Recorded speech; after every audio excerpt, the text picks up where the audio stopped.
Video को पूरा एक बार अंत तक देखिए, समझ में आ जाएगा गुरु की 3 कड़वी बातें। तो आइए जानते हैं। एक ज्ञानी साधु का एक शिष्य था जो स्वभाव में बहुत ही भोला और नासमझ व्यक्ति था। शिष्य अपने गुरु का आदर सम्मान बड़ी ही निष्ठा और तहे दिल से करता था, किंतु फिर भी वह अपने गुरु की कुछ बातों को नजरअंदाज कर देता था। साधु उसे संसार की मोह माया और पारिवारिक रिश्तों से दूर रहकर एक साधुत्व का जीवन जीने की सलाह देते थे, जो शिष्य को कतई मंजूर नहीं था।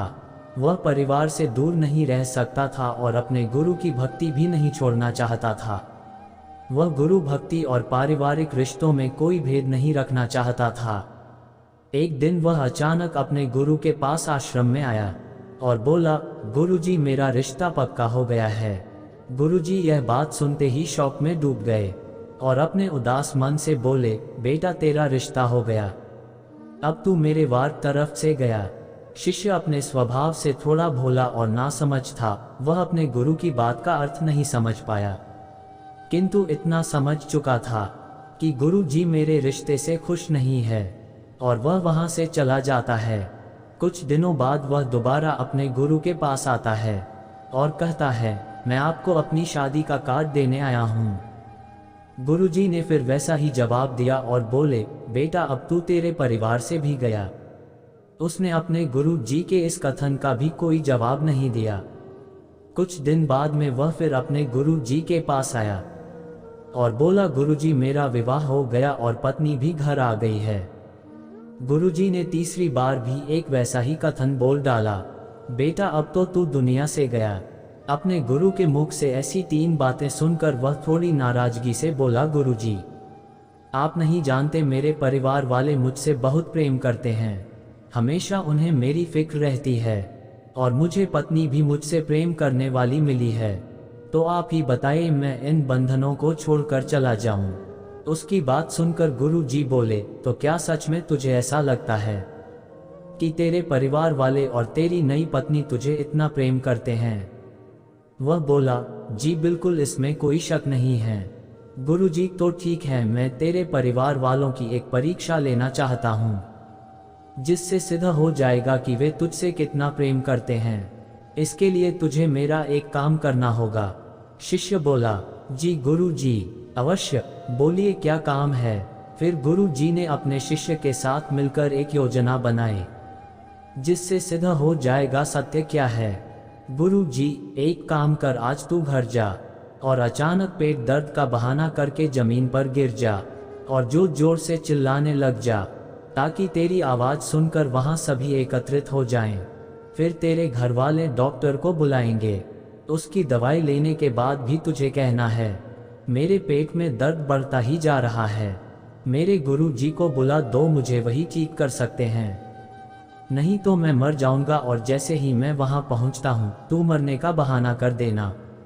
अपने गुरु की पूरी योजना सुनने के बाद शिष्य ने कहा, ठीक है गुरु जी, आज देखते हैं किसके वचन सत्य हैं। वह अपने घर पहुंचता है और अपने गुरु जी के कहे अनुसार पेट दर्द का बहाना कर जमीन पर गिर जाता है।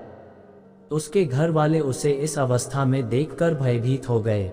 उन्होंने जल्दी से डॉक्टर को बुलाया। सभी काफी दुखी दिखाई दे रहे थे, जिसे देखकर शिष्य थोड़ा मन ही मन खुश हुआ, लेकिन उसे अभी योजना आगे बढ़ानी थी। वह बोला, मुझे दवाइयों से कोई फायदा नहीं हो रहा, कृपया आप जल्दी मेरे गुरुजी को बुला लाओ, केवल वही मुझे ठीक कर सकते हैं, नहीं तो मैं आज मर जाऊंगा। उसके बड़े भाई तुरंत भागकर गुरुजी को बुला लाए।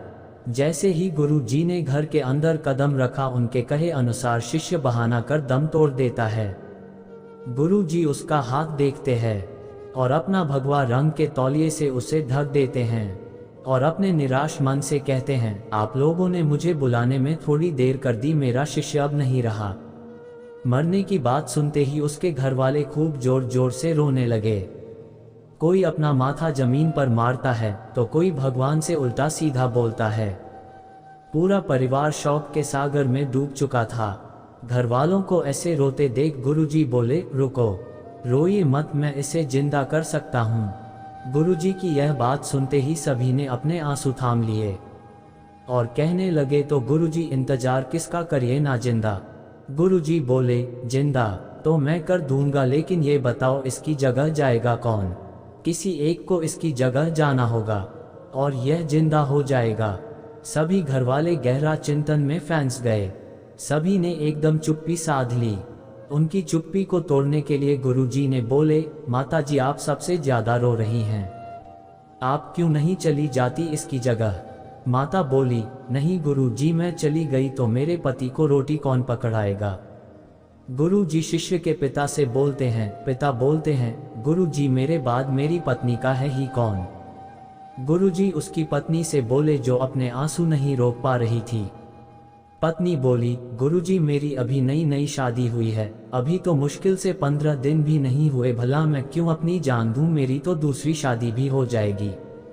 सबकी बात सुनकर गुरुजी बोले, तो ठीक है, इसकी जगह मैं चला जाता हूँ। सभी घरवाले खुश हो गए।